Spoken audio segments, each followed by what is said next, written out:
There we go. Arnis ba yan? Yeah, I'm an Arnis. Oh man, you're the best. We have world champion.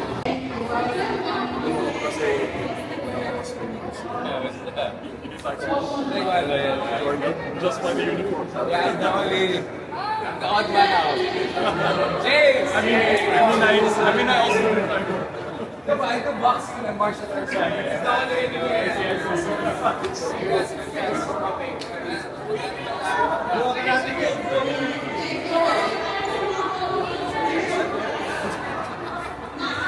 Oh, fucking nudo. What? Fucking nudo.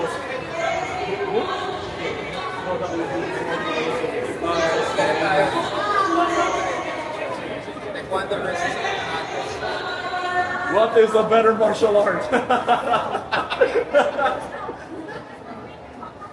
parang bigla I can imagine yung kicking yun. Sparring. Nakakatakot talaga.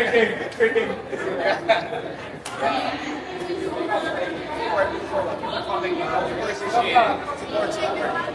Like a shot.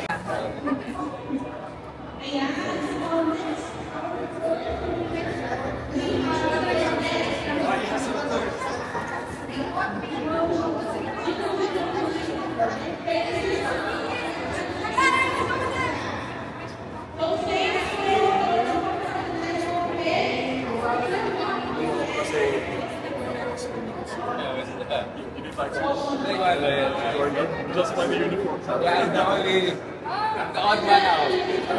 James! I mean, I also. Diba, ito boxing and martial arts. It's the only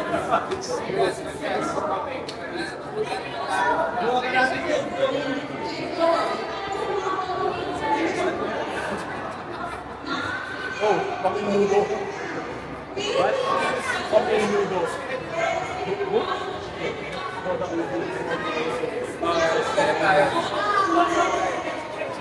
Taekwondo versus What is a better martial art? parang bigla I can imagine yung kicking yun. Sparring. Nakakatakot talaga. Freaking.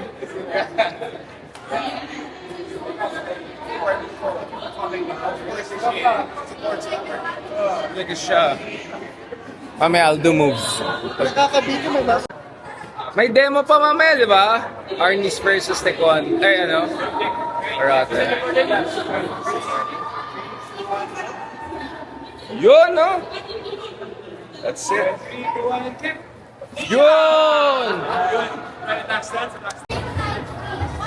Pag ano kasi yung martial arts, your eyes is like predator, you're looking for openings. Like kanina, like, you wanna like kick him na kaagad. And I'm sure he was like looking to punch him in the face. Ayan na. Oh my God. That's it. Ay, oh ano, parang grandmaster nga. Game sila. Yan, no? That's it. Game over. It's over. Yun.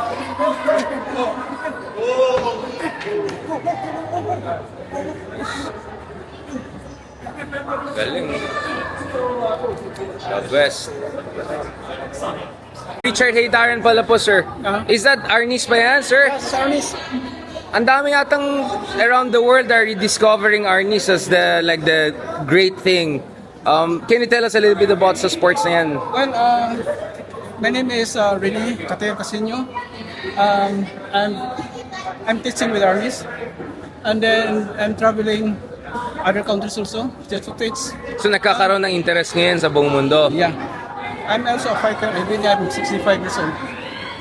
Di ba si Steven Seagal ba yan or something? Di ba nag-Arnis din siya or something? Di ba may mga Hollywood actors? Exactly, yeah. Arnis din.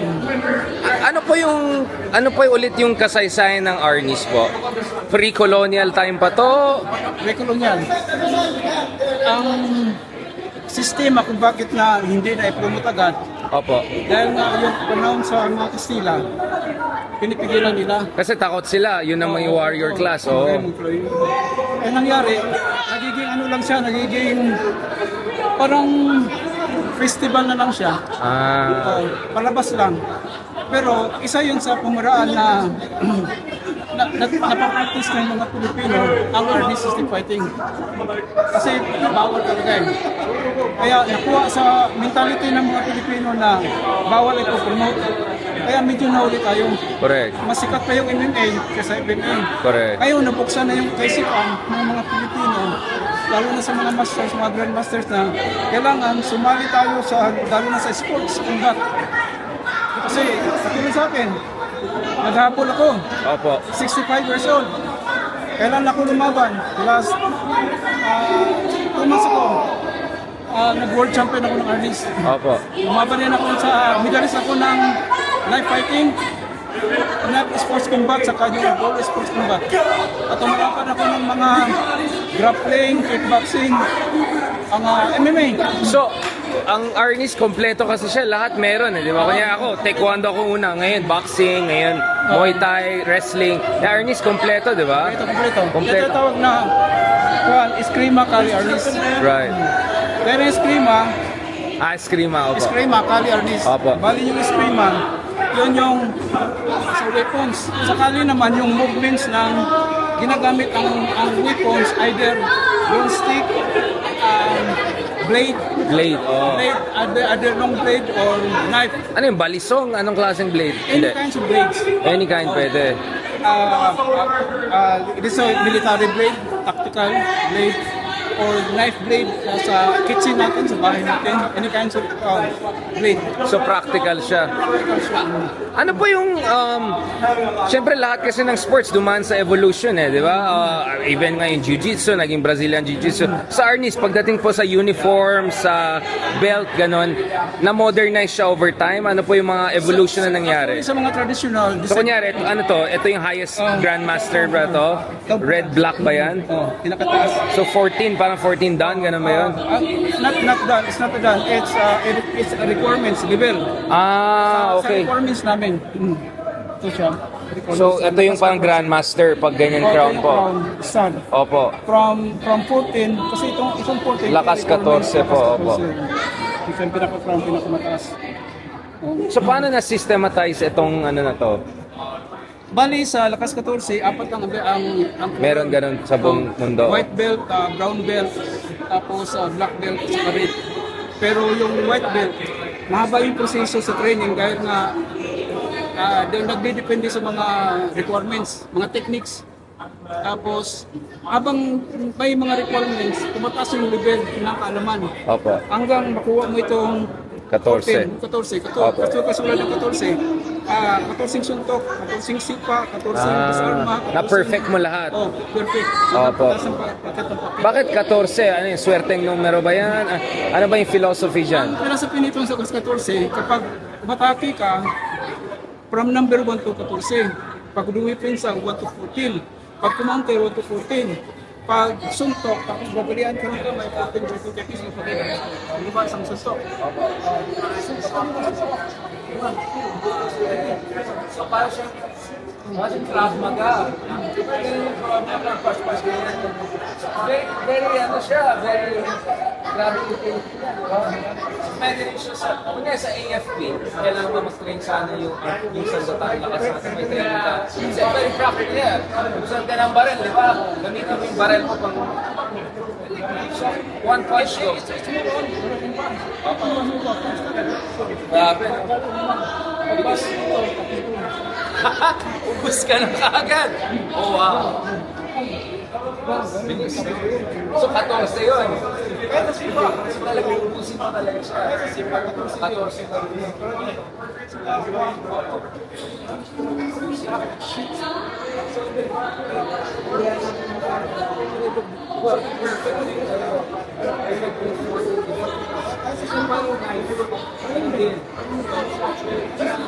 Isang sign, kailangan sa para mamatay ang nalaman sila. Hindi naman. Perfection lang na. Perfection lang. Kaya mas memory. Kasi out of the academics, kaya mo. Yun na yung pinag-aaral na go.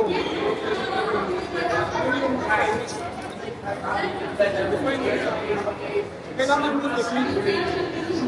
Kailangan mo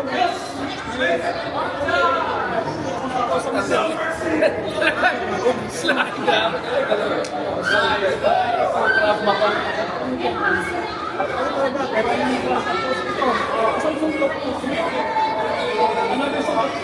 Hindi siya 1-2 lang talaga. Kahit sa place, kahit ano klaseng parang mo, wala yung Opo, sige po. nangyayari sa kanila. Anong... ito.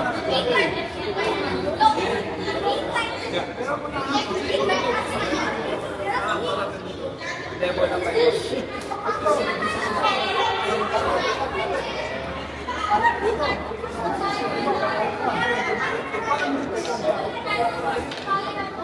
So pag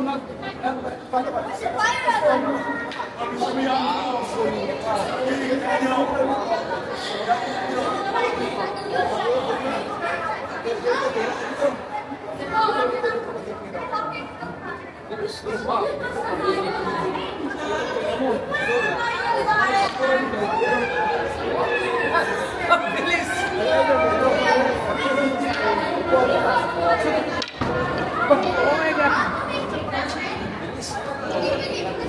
Pwede mo gawin yung baril din, di ba? Tapos sa kanang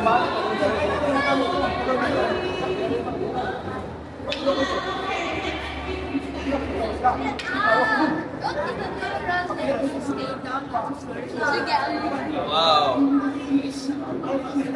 So, mostly ganun yung mindset. Bawat sports may core. Parang core mo, parang mabilis. Kasi dito yung center of gravity.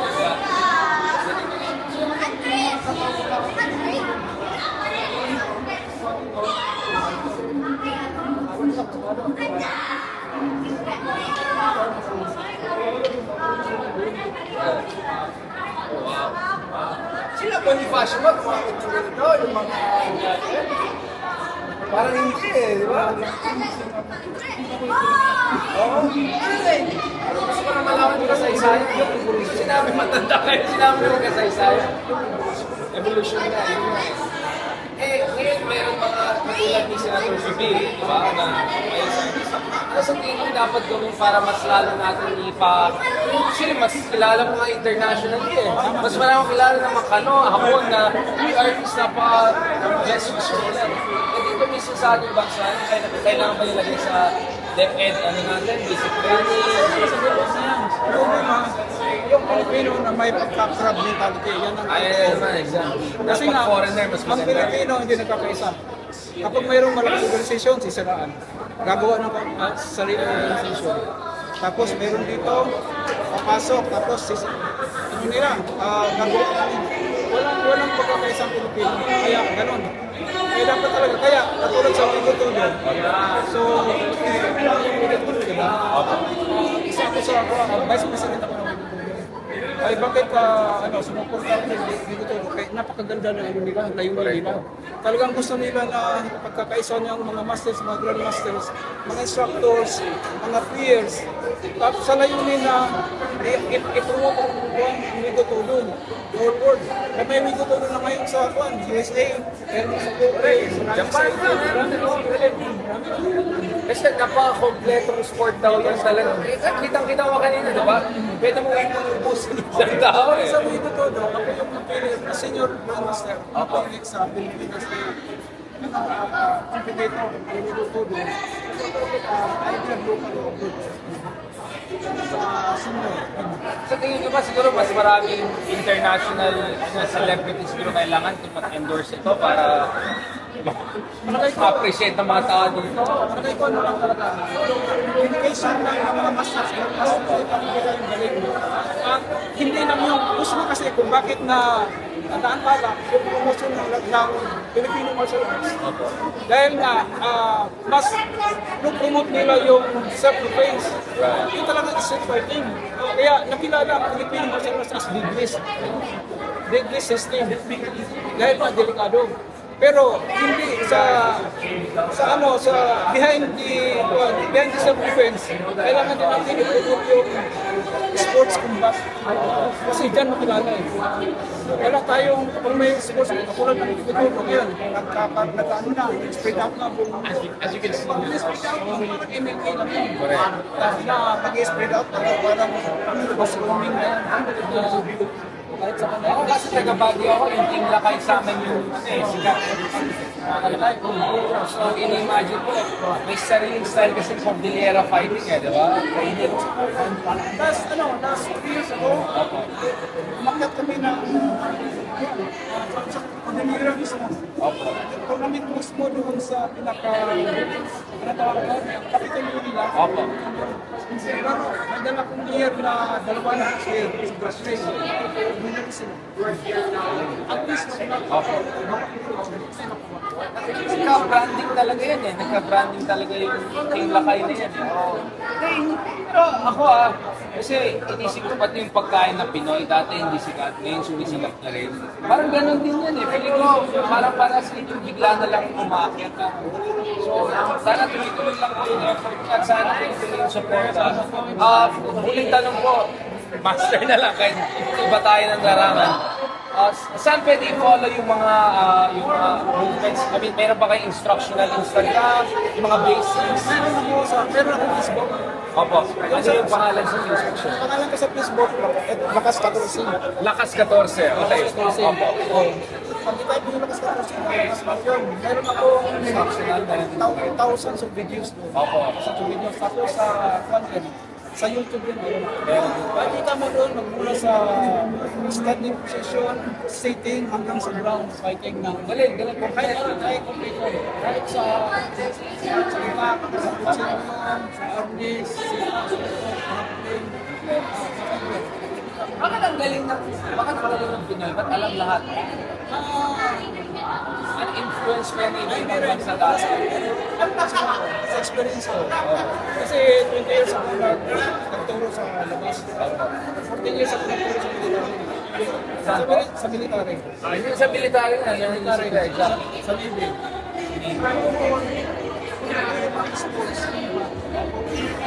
Kailangan talaga kakayan. Kaya yun ang Hindi ito, kahit dito, ganun talaga.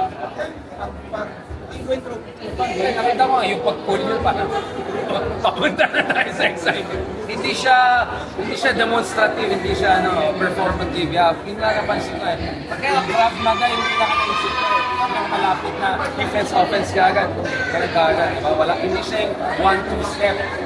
Tapusin mo na kaagad Thank you so much po. Maraming salamat sir. Thank you so much. Pinipili lang yan. Pinipili pa yung number ni mamaya para tuloy-tuloy lang. There you go. Booyakasha, Philippines, number 1. Woo!